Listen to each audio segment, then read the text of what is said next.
ভাই অনেকদিন পর আজকে এই ঠাডা পড়া গরমে পুকুরে বড়শি দিয়ে মাছ ধরার জন্য এসেছিলাম, কিন্তু শেষ পর্যন্ত যে আমার সাথে এরকমটা হবে সেটা কখনো ভাবিনি ভাই। তো বিষয়টা মূলত কি হয়েছে চলেন আপনাদের ভিডিওতে বলছি।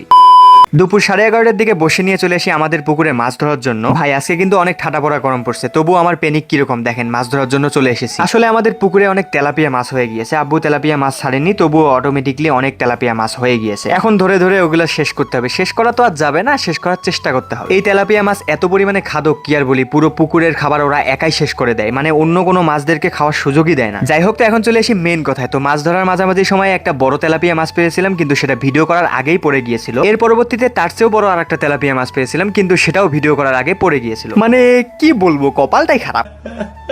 তো ওইদিকে আর বড় মাছ ধরতেছিল না, এই জন্য এইদিকে এসেছিলাম বড় মাছ ধরার আশায়। কিন্তু ভাই এখানে দেখতে পাই যে ওর থেকে আরো ছোট ছোট মাছ ধরতেছে। জানি না ভাই আজকে সকালে কার মুখ দেখে ঘুম থেকে উঠছিলাম, যার কারণে আমার সাথে এরকমটা হচ্ছে। তো শেষ পর্যন্ত মোটামুটি তেলাপিয়া মাছ 5-7টার মতো পেয়েছিলাম, এবং লাস্টে একটা পেয়েছিলাম দেশি পুঁটি।